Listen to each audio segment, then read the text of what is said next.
Votre invité à présent dans la grande interview en direct sur Boursorama, c'est Éric Trappier, le PDG de Dassault Aviation. Bonjour. Bonjour. Merci d'être avec nous sur Boursorama. Vous publiez ce matin vos résultats 2024.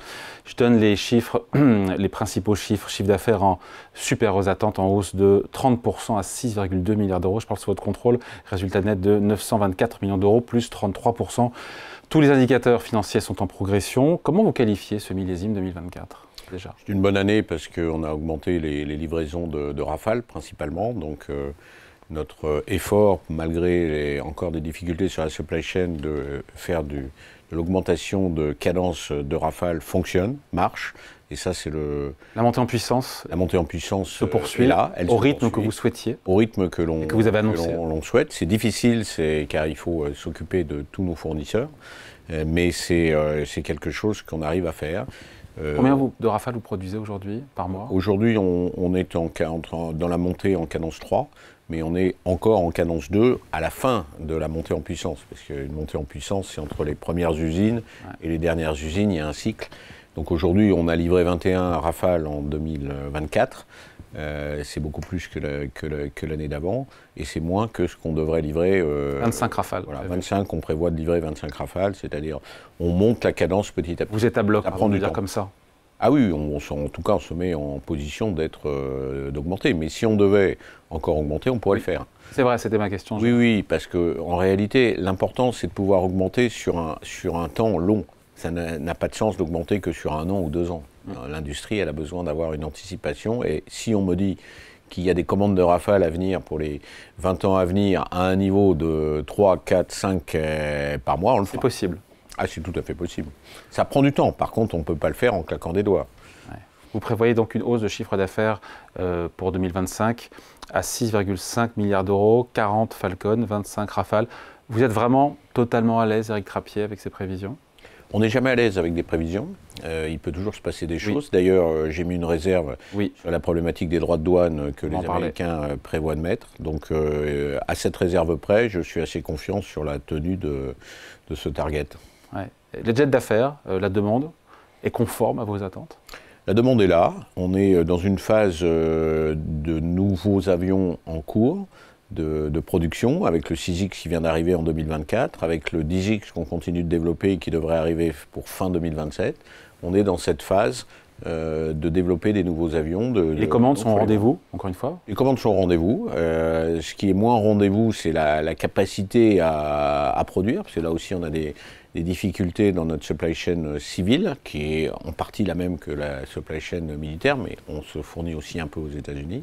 Qu'est-ce qui bloque dans la supply chain aujourd'hui ? C'est des contre-coups. Parce qu'on a eu cet échange il y a 1 an, 2 ans, c'était déjà le cas. C'est des contre-coups du Covid, donc une problématique de main-d'œuvre qualifiée. On a toujours du mal dans l'industrie à recruter une main-d'œuvre qualifiée, ce qui est paradoxal avec un pays qui a beaucoup de chômage. Et la deuxième chose, c'est un manque de moyens financiers pour financer chez certaines entreprises la montée en cadence, qu'elle soit chez Dassault ou chez Airbus, qui lui aussi aujourd'hui est tiré par un marché très actif. Et comment vous aidez alors vos fournisseurs ? Alors on aide, au GIFAS, on a une tour de contrôle pour détecter un petit peu en avance les problèmes. 2, on a remis de l'argent dans des fonds aéros. Il y avait déjà eu un fonds pendant le Covid. On a recréé un nouveau fonds, donc ça aide pour les fonds propres de certaines sociétés à pouvoir monter en puissance. Et troisièmement, on envoie des équipes de chez Dassault Aviation chez certains de nos fournisseurs pour y arriver. Et 4, quand le fournisseur est vraiment en très grande difficulté, on est obligé de reprendre les fabrications. Alors, vous l'avez dit, Éric Trappier, vos objectifs commerciaux et financiers pour cette année ne prennent pas en compte ces nouveaux tarifs douaniers. Il y a beaucoup de gesticulations et beaucoup d'annonces de la part de l'administration américaine. Donald Trump qui a mis exécution, c'était il y a quelques heures, sa menace de taxer lourdement les importations depuis le Mexique, le Canada, la Chine, entrée en vigueur au final, c'était hier. Tout le monde pensait qu'il y avait encore 1 mois pour négocier. On a vu Pékin, Mexique, Ottawa répliquer avec des surtaxes sur des produits américains. La guerre commerciale, on y est vraiment, elle a commencé. Aujourd'hui, on y est là, on est dans le... Je crois qu'on vit une véritable révolution dans les rapports internationaux. On est revenu à un rapport de force et non plus à des accords internationaux. Et donc, dans le commercial, c'est pareil. C'est un rapport de force qui est en train de se faire. Je ne crois pas que ce que dit Donald Trump sont des gesticulations, c'est une réalité. Et en plus, il va vite. Donc, parce qu'il a eu des annonces, après il les a suspendues pour les remettre. Il est dans une position et il avance en fonction de comment réagissent les autres. Mais c'est lui qui impose son rythme et sa position de force. Donc ce que j'espère, c'est que nous, en Europe, nous, en France, on puisse réagir aussi vite et de manière aussi efficace pour essayer d'avoir, nous aussi, un rapport de force qui permet de négocier. Le but, donc il faut riposter, il faut des représailles. représailles Le but n'est pas de se commerciales. faire la guerre pour un temps, c'est d'arriver à équilibrer pour revenir à des positions plus normales, plus équilibrées qu'on peut avoir entre les États-Unis, qui ont toujours été un grand partenaire pour la France, et l'Europe. Les États-Unis ne sont plus le partenaire qu'on a connu depuis un demi-siècle. Il y a la guerre commerciale et puis il y a aussi la problématique dans la défense qui fait qu'aujourd'hui, ceux qui comptaient sur les États-Unis pour défendre leur pays ou l'Europe doivent reconsidérer. En cela, la France est quand même originale, car grâce à l'action du général de Gaulle et à tous les successeurs du général de Gaulle au poste de président de la République, de la Ve République, ont tenu à poursuivre cet effort d'indépendance grâce à la dissuasion nucléaire et à tout ce qu'elle veut dire. Faire des sous-marins nucléaires, faire des avions de combat, faire des armes, permet quand même une certaine autonomie de la France vis-à-vis des Américains. Et c'était donc cette vision gaullienne encore. Il était dans l'Alliance, mais il voulait des moyens indépendants. La France est le seul pays en Europe à avoir cette capacité. Donc j'espère qu'elle servira de modèle. Cette vision gaullienne, elle a encore plus de sens aujourd'hui? Elle est totalement validée par ce qui est en train de se passer. C'est-à-dire qu'il avait sûrement raison en avance, comme souvent. Et ce qui est bien, c'est que ses successeurs ont poursuivi cet effort, quelle que soit la couleur politique d'ailleurs des successeurs. On parle de dissuasion nucléaire, là. On parle de dissuasion nucléaire, mais c'est la dissuasion nucléaire qui a servi de moteur à la défense en France, principalement, et à son industrie de défense. Aujourd'hui, on a une industrie dans le naval, on a une industrie dans l'aviation de combat, et dans les armes, c'est bien lié à cette dissuasion nucléaire. C'est elle qui a été le moteur et la locomotive du fait qu'on ait aujourd'hui ces compétences. Donc ça ruisselle, en fait, sur toute l'industrie. Et ça ruisselle, et en plus, ça alimente le paysage économique français, puisque l'industrie de défense se porte bien, et donc ça permet aussi l'emploi, ça permet les technologies, le savoir-faire, et donc c'est une bonne chose. Donc si le modèle de l'Europe demain, c'est de faire un petit peu ce que la France a fait depuis plus de 50 ans, c'est une bonne chose. Si c'est pour nous noyer dans quelque chose où on est dépendant, vous voyez, encore récemment, on parlait de mettre des fonds européens avec une ouverture vers des programmes non européens, ça paraît bizarre, hein. Ça s'appelait l'EDIP, j'espère que tout ça est révolu. Comment, qu'on comprenne bien, Éric Trappier, comment Dassault Aviation, pour le coup, est impacté par ces hausses de droits de douane, notamment celles qui vont devoir frapper... Ça impactera les ventes de Falcon vers les clients américains, très directement, puisque si vous avez un avion que vous devez livrer aux États-Unis, vous serez impacté par les droits de douane sur la partie non américaine. Nous faisons des choses aux États-Unis. Quelle est la partie non américaine sur... on dit que c'est un peu moins de 50%, mais il y a quand même une partie heureusement importante que l'on fait aux États-Unis. On fait ce qu'on appelle les completions, c'est-à-dire tout l'aménagement intérieur de nos Falcon à Little Rock, en Arkansas, et depuis bien longtemps. C'est pas opportuniste, ça a toujours été comme ça. Donc on a une part non négligeable aux États-Unis. On est connu en tant que marque Falcon aux États-Unis. Donc voilà, ça amoindrira. Mais il y a un point d'interrogation. Oui, parce qu'en plus, il peut y avoir une hausse aussi des droits de douane côté européen. Je ne sais pas comment l'Europe va réagir. Et donc sur la partie non américaine... Vous souhaitez qu'elle réagisse, pour le coup? Moi, je souhaite que l'Europe réagisse, puisque c'est une grande négociation en réalité. Donc soit on a des armes pour négocier, soit on ne les a pas. Il faut tenir tête à Trump d'un point de vue commercial. Mais il faut apporter nos arguments, nos lignes de force. Il faut se montrer fort. Et si on ne l'est pas, il faut composer. Si on l'est, il faut mener la négociation dans un rapport de force. Éric Trappier, il y a des composants critiques américains qui équipent notamment le Rafale. Pardon, je me place dans un cas de figure qui est extrême, qui n'arrivera sûrement pas, mais que se passerait-il si Trump mettait un embargo sur des produits critiques, des composants critiques, s'il y en a d'ailleurs? A priori, il n'y en a pas. Mais vous savez, la législation ITAR peut toujours modifier. ITAR, c'est justement ces équipements ou ces composants d'origine américaine qui peuvent, du jour au lendemain, devenir sensibles vus des Américains et dont ils peuvent autoriser ou ne pas autoriser l'exportation. A priori, on n'en a pas, mais c'est une législation qui peut évoluer, donc il faut être prudent. Mais là, ça serait vraiment très agressif.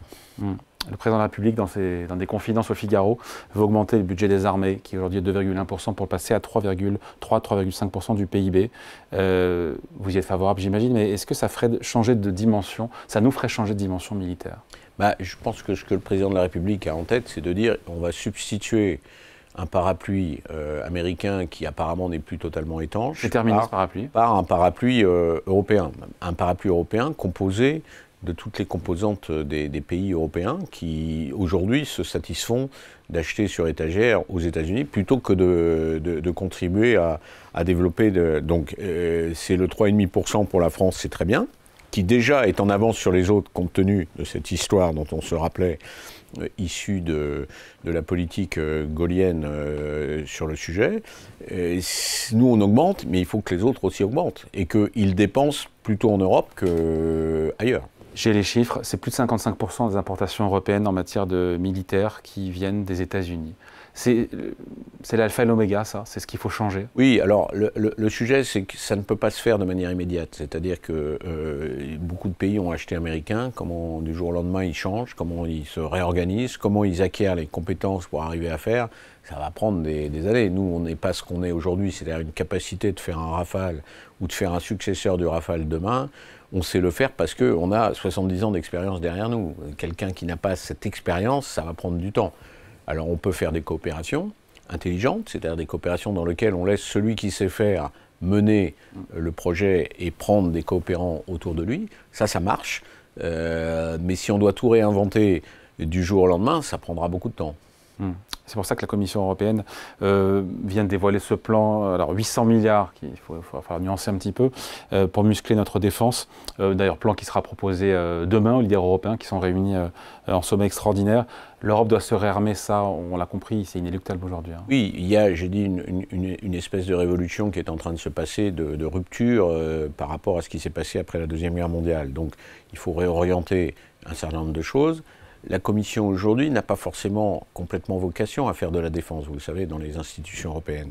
L'important, c'est qu'elle puisse accompagner, créer les conditions économiques qui permettent aux États de développer une défense avec des coopérations ad hoc entre eux ou tous ensemble pour arriver à le faire. Et ces conditions économiques, c'est les problématiques d'endettement, c'est les garanties, c'est aussi plutôt que de faire des taxonomies qui stigmatisaient ceux qui étaient des industriels européens dans la défense.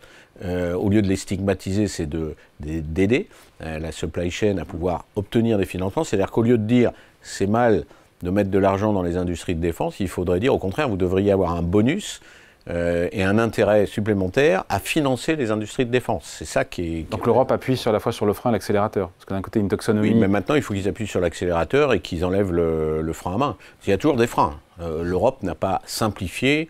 Elle est en train d'essayer de le faire avec ce qu'ils appellent le programme Omnibus, c'est-à-dire essayer d'alléger les normes. Mais en réalité, on a beaucoup de boulets aux pieds, nous, les industriels européens, contrairement aux États-Unis.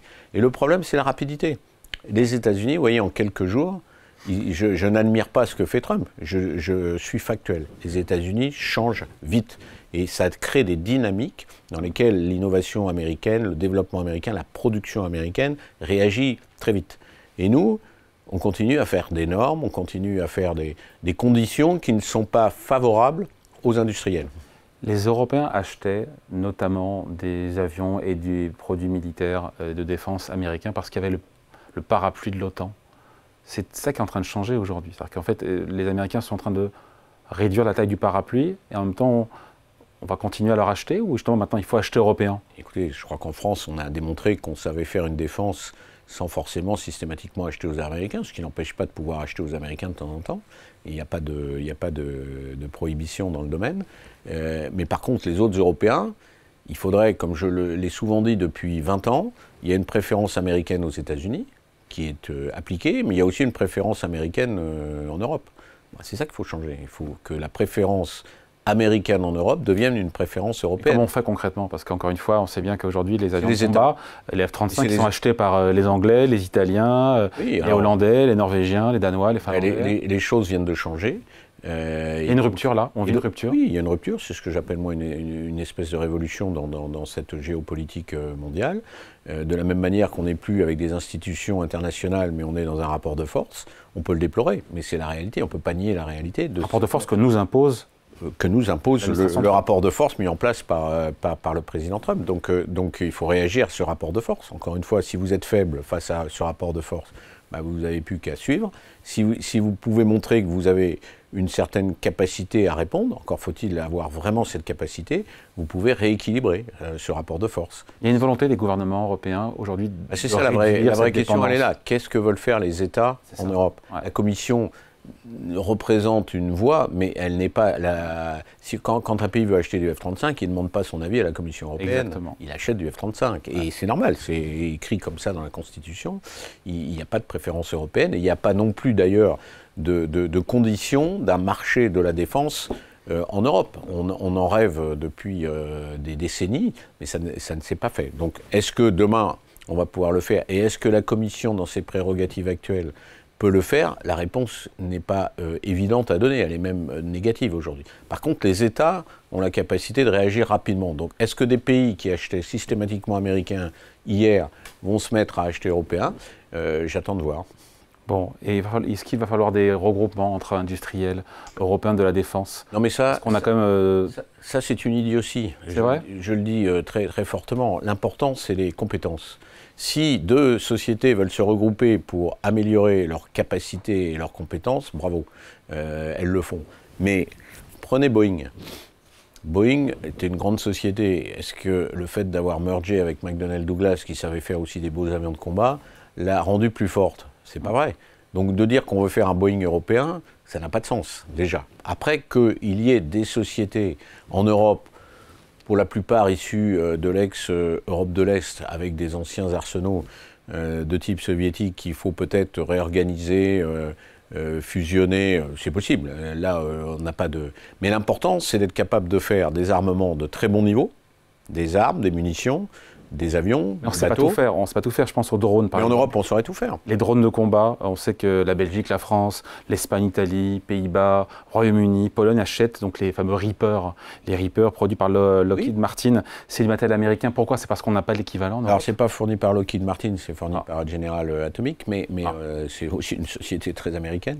Le sujet est qu'il y a un moment donné, on n'a pas pensé qu'il fallait faire un programme de drones de surveillance en Europe. Nous, on a essayé de faire un drone de combat en Europe avec des partenaires européens, ça s'est appelé le Neurone, ça s'est très bien passé, les performances sont excellentes, ça n'a pas donné lieu à programme. Donc vous voyez, le problème c'est que s'il n'y a pas de volonté, c'est un problème de volonté. Quand De Gaulle il dit qu'il fait une dissuasion nucléaire dans les années 60, il ne regarde pas l'endettement, il dit c'est ça que je veux pour la France, c'est de la stratégie, c'est une décision politique et stratégique. Et après, bah, les finances suivent. Alors je sais que les finances suivent, ça ne marche pas comme ça, c'est compliqué, j'entends. Mais ce n'est pas le contraire. On n'adapte pas la stratégie à l'état de ses finances, il y a un rebouclage, et quand le président dit qu'il faut passer à 3,5%, il exprime une décision stratégique. Après, bah oui, il faut trouver les moyens de pouvoir le faire, et si on peut le faire à plusieurs Européens, c'est mieux. Ouais, après, on voit bien que beaucoup de projets militaires européens sont un peu encalminés. On a du mal à avancer sur le futur avion de combat, le SCAF. Voilà. Il y a le projet concurrent. Pour faire un avion de combat, il faut plus de 10 ans. Ouais. Et il faut 10 ans. Mais il y a un projet concurrent aussi, italo, anglo, japonais. Oui, mais anglo, c'est pas dans l'Union européenne. Japonais, c'est pas dans l'Union européenne. On pourrait dire ça aussi pour le futur char de combat franco-allemand qui est toujours au point mort, le MGCS.